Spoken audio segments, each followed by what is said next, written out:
Bonjour à toutes et à tous, j'espère que vous allez bien aujourd'hui. On se retrouve sur la série tutoriel Luminar Neo et on va voir un outil qu'on connaît déjà, l'outil noir et blanc. Je vous l'avais déjà expliqué dans les tutoriels Luminar Neo.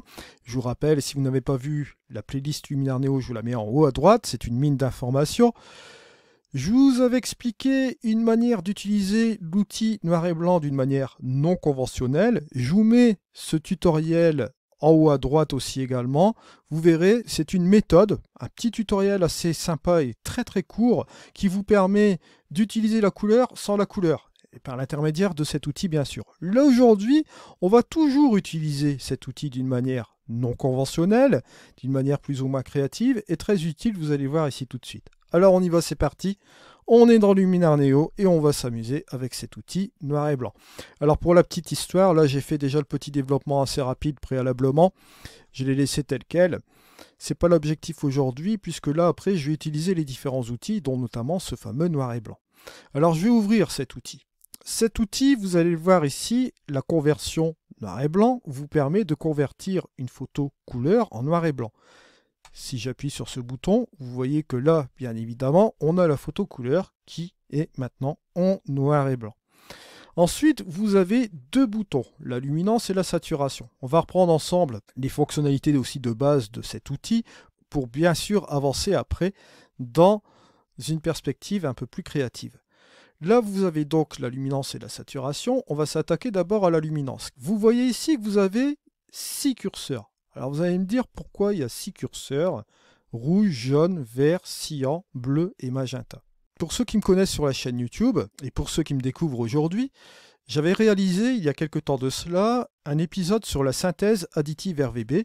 Je l'avais réalisé sur Photoshop, mais bien évidemment c'est assez universel, ça part de la synthèse additive RVB. Vous avez des explications en fait de ces synthèses additives RVB qui vous expliquent un peu les intensités lumineuses pour obtenir différentes couleurs. Alors dans cette synthèse additive RVB, comme son nom l'indique, RVB, c'est pour rouge, vert et bleu. Cela correspond aux différentes couleurs qui vont nous permettre d'agrémenter les différentes couleurs de notre photo, avec les différentes intensités lumineuses. Mais là ici, vous allez voir qu'on a 6 canaux, d'accord. On retrouve bien sûr le rouge, le vert et le bleu, mais nous avons aussi le jaune, le cyan et le magenta. Et pour ceux que ça rappelle aussi quelque chose, vous savez très bien que la couleur complémentaire ou opposée au rouge, c'est le cyan. Si je reprends par exemple ici le vert, couleur complémentaire ou opposée, c'est le magenta. Le bleu, couleur complémentaire ou opposée au bleu, bien sûr, c'est le jaune. Alors là, vous le voyez ici, on retrouve ces 6 canaux par rapport à cela. Et à l'aide de ces 6 canaux, on va pouvoir s'amuser avec toutes ces choses que vous voyez ici. Alors bien évidemment, là, vous vous doutez bien, avec ce canal de luminance ici, si je prends le canal des bleus par exemple, je vais monter la luminosité ici des bleus, ou il va descendre, vous allez voir qu'il va y avoir une interaction ici dans la photo. Si je reviens ici, que je regarde au niveau de ma luminosité des bleus que j'ai mis à 81, comme ceci, vous voyez un petit peu l'intensité des bleus. Si je me remets en couleur, et je me remets en conversion noir et blanc, vous voyez qu'ici on a du bleu, même si c'est du bleu ciel, que ce n'est pas la même couleur ici que cette chose-là. Il y a bien évidemment une implication de la couleur bleue, de notre curseur bleu, et donc forcément ça va jouer, ça va avoir un impact sur la luminosité. Si j'utilise mon curseur des rouges, regardez, au niveau de la luminosité des rouges, vous allez voir que là, si j'enlève ma conversion noir et blanc, bon, cette partie-là, vous voyez que ce n'est pas du rouge proprement dit, mais il y a une consistance de la couleur rouge pour utiliser cette couleur-là. Donc forcément, si on se remet en couleur en noir et blanc, hop, on va avoir une intensité sur la luminosité, sur la couleur de ce bâtiment.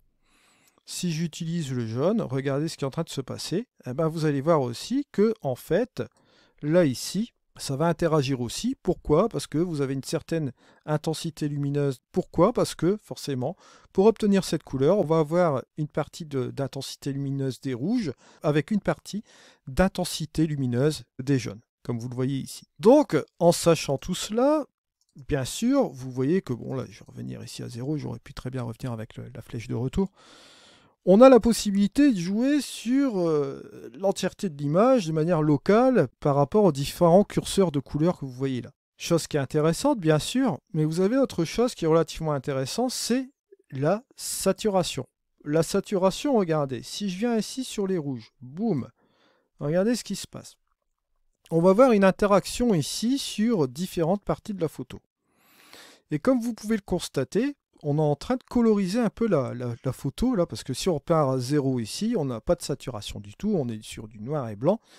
Mais là, si je viens ici, comme c'était préalablement une photo couleur, si je fais réapparaître ici du rouge, vous allez voir sur la partie de la maison, une saturation qui va réapparaître, la couleur qui va réapparaître comme ça progressivement au niveau des rouges.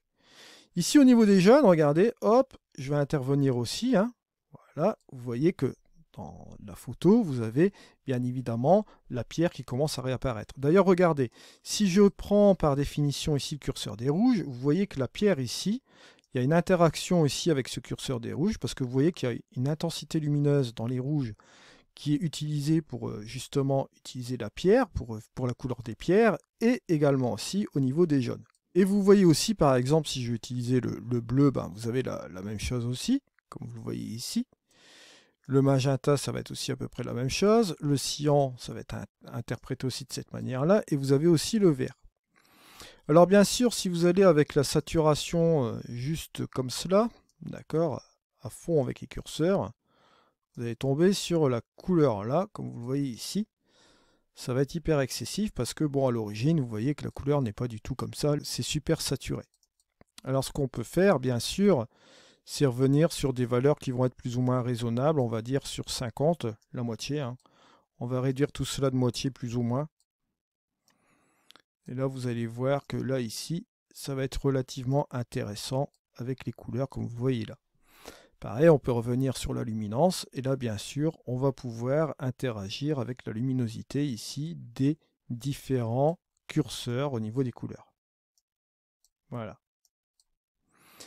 Alors, sachant cela, vous voyez qu'ici, bon, mon image de départ est comme cela.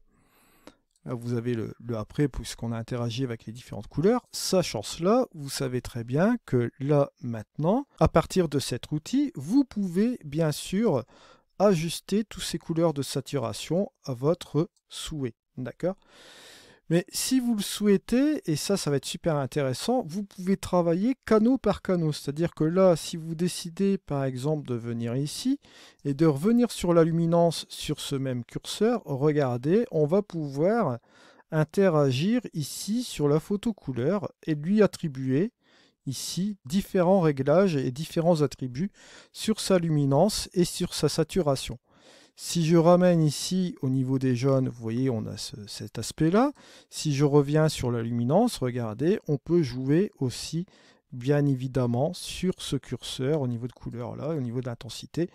Et tout cela, ça va nous permettre de mitiger chaque curseur. Comme vous le voyez ici, bon, dans le vert, j'ai quasiment rien, mais bon, là, au niveau des bleus, par exemple, et du magenta, je vais remonter un peu tout cela. Je vais revenir avec ma luminance. Regardez, je peux soit monter ou baisser la luminance au niveau des bleus. Je peux faire de même avec les cyans, comme vous le voyez là. Et là, ici, regardez, hop, j'en arrive à ce résultat-là. Et si je fais mon avant et mon après, vous voyez qu'on est ici sur un résultat qui est pas mal du tout. Surtout qu'on a baissé, vous voyez, un peu la luminance ici au niveau de cette partie-là. Et ça nous donne ce résultat qui est assez sympatoche. Vous voyez, là, c'était un petit peu trop clair sur l'image originale, comme vous le voyez ici. Voilà, ça nous a permis, par exemple, de retrouver un peu plus de détails ici, en baissant un peu cette luminance. Vous voyez, juste comme cela. Et vous voyez que, en fait, là, c'est une des possibilités qu'on peut utiliser dans Luminar Neo à l'aide de cet outil noir et blanc, dont notamment la section saturation. Vous utilisez d'abord la section saturation, et après, vous pouvez jouer avec la luminance. Une fois que vous avez sélectionné la couleur à souhait au niveau de sa saturation voulue, vous pouvez jouer après avec la luminance, comme vous l'avez vu ici. Et ça vous permet de faire des micro-ajustements assez sympas, d'interagir bien sûr sur la couleur à partir de ce noir et blanc, comme vous le voyez ici. Alors il ne s'agit pas de retravailler la même chose comme on l'a fait la dernière fois, travailler la couleur sur la couleur à l'aide de cet outil. Là vous voyez que c'est un petit peu plus différent, on joue directement sur la couleur de cet élément-là. On développe préalablement à l'aide du développement RAW et là on joue après avec cet outil-là. Mais c'est pas terminé, regardez. Une fois qu'on est satisfait de ce modèle là, plus ou moins, on se dit que bon, on a réussi à achever quelque chose d'assez sympa, comme vous le voyez ici. Si vous voulez encore apporter une amélioration dans Luminar Neo, vous avez ici l'amélioration AI qui peut reprendre le dessus. Si je reprends le dessus avec l'accent AI, regardez ce qui va se passer. Hop, on va avoir ici une petite tête de ce curseur qui va nous permettre aussi davantage de jouer sur l'ensemble de ce qu'on a fait préalablement. Ça vous permet de refaire des ajustements plus ou moins assez sympas. Donc vous avez une interaction ici entre les deux. Et bon, bien sûr, comme vous le savez déjà, on a vu un épisode avec l'outil structure la dernière fois. Je vous renvoie sur l'épisode si vous ne l'avez pas vu, avec la structure AI. Regardez, hop, on peut ajouter notre structure ici. On peut même un peu la renforcer. On pourrait se permettre de le faire aussi également. Regardez, hop, on a le avant, le après. Ça, c'est sympa. Là, on a le avant. Bon, c'était l'image de départ. Je vais vous montrer ici le mini développement que j'avais fait ici. Voilà, bon, j'ai pas trop tiré sur les ombres, on pourrait un peu tirer davantage sur les ombres pour dévoiler un peu les détails qu'on a ici dans le muret. Voilà, je reviens ici un peu comme cela, regardez l'amélioration et un peu de structure, et vous voyez qu'on en arrive sur ce résultat-là, bien sûr. Assez rapide. Si on n'est pas satisfait, on peut revenir aussi également dans cet outil, bien sûr. On peut revenir sur la couleur ici, comme vous le voyez là. Redescendre un peu la luminance. Au niveau de la saturation, revoir un peu la saturation. Si je l'enlève ou si je la remets encore davantage ici, pourquoi pas. Revoir encore avec l'amélioration, comme vous le voyez ici. Tous les mécanismes sont ici dans Luminar Neo pour vous aider en fait à achever le résultat que vous voulez. Bon, là au niveau de la structure, si vous trouvez que c'est un peu trop, vous faites cela et hop, vous êtes tranquille bien sûr. Toujours la même chose, je vous avais expliqué aussi la dernière fois dans l'épisode précédent avec la structure, l'outil vignettage. Bon, on pourrait très bien s'amuser à mettre notre petite vignette ici, hop, juste comme cela, dans les réglages avancés, boum boum, petite lumière interne, à partir de là, revenir tout doucement sur cet effet-là, pourquoi pas, ça peut être aussi une option. Alors bien sûr, vous avez ici, n'oubliez pas que dans Luminar Neo, vous voyez que toujours dans Luminar Neo, vous avez toujours des outils qui sont là présents dans celui-ci.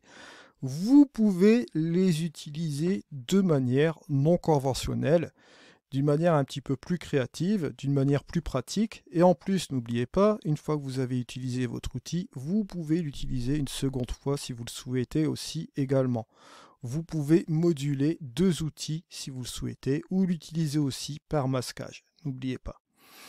On verra bien prochainement encore dans une prochaine capsule des choses intéressantes sur ce logiciel bien sûr. N'oubliez pas que c'est la mise à jour aussi également sur Luminar Neo. On a une mise à jour mineure de celui-ci aujourd'hui. Il y a eu quelques correctifs au niveau des bugs, etc. Je vais vous mettre dans le descriptif de cette vidéo une entièreté de cette mise à jour de ce qu'ils ont fait sur le logiciel. Je vous rappelle que Skyloom font des mises à jour régulières sur leur logiciel, que ce soit mineur ou majeur aussi également, ce qui est quand même assez honorable. En tout cas, je vous remercie de m'avoir suivi. On se retrouve dans une prochaine vidéo. C'était Eddy. Allez, ciao.